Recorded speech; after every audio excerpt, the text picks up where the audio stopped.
People in the UK are urged to stay home amid another large rise in reported deaths.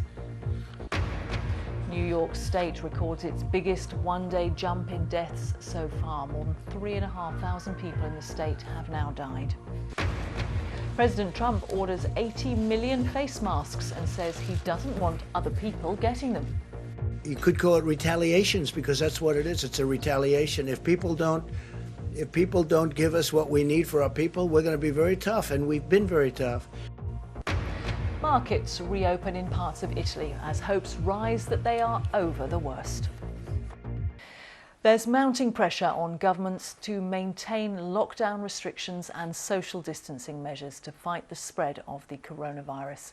In the UK, a 5-year-old child has become the youngest victim. The child, who had an underlying health condition, was among 708 deaths reported in one day. The total number of fatalities in hospitals is just over 4,300. In a message to the UK and the Commonwealth, the Queen will praise efforts of key workers and say that this generation will be judged as strong as any. In the United States, there have been over 300,000 cases and 8,000 deaths. President Trump said 180 million face masks had been ordered to combat the pandemic. In Europe, the Spanish Prime Minister said the country was close to passing the peak as the daily death toll fell to its lowest level in a week. He has also extended lockdown requirements by another 2 weeks. And in Italy, the number of new cases is stabilising, with fewer people being admitted to intensive care.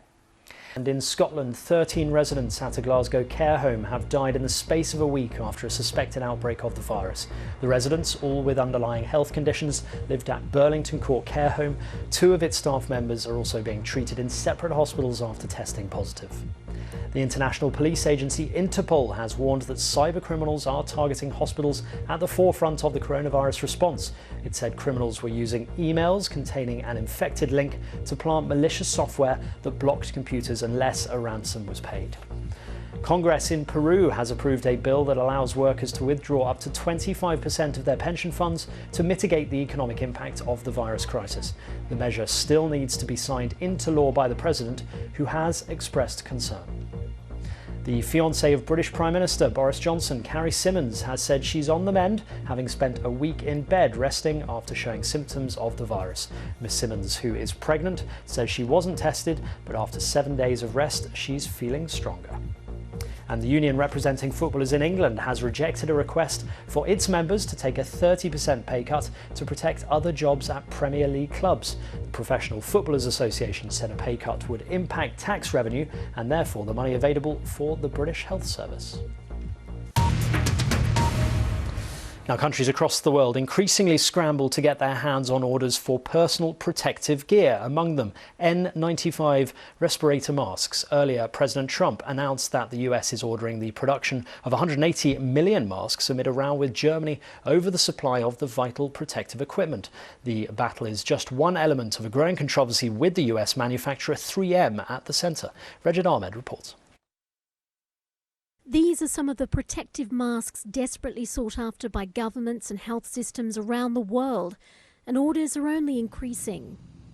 In a sign of growing demand, the US has been accused of modern piracy by Germany for intercepting 200,000 3M masks it had ordered and diverting them back to the US.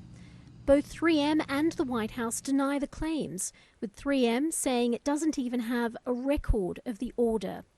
But the German government website statement alludes to a new US policy it's blaming for the issue.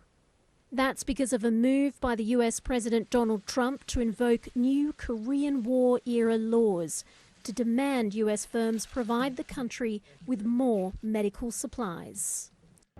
It's a row that's reverberating around the world as the N95 masks become like gold dust. 3M says it's also been asked to stop supplying Canada and Latin America, warning the decision had significant humanitarian implications. As desperate health systems run short and governments start to recommend the wearing of face masks, the global struggle to access protective equipment is set to increase, with nation pit against nation, in the hunt for dwindling supplies. Well, as the coronavirus continues to spread across the globe, the United States appears on track to be the world's worst affected country. The virus is affecting every area of US society, including agriculture. Rob LaRue, president of America's National Farmers Union, outlined how farming and agriculture is being affected by the virus. Farmers, ranchers, and farm workers are continuing to produce food every day. They're working hard, but the impacts are tremendous. So far, the losses are pretty staggering. And on top of that, of course, they are also concerned, share the concerns about their families and their communities in this public health crisis. Yeah, obviously, at this time, people cooped up at home, there's not much to do apart from think about food and eating food and cooking food.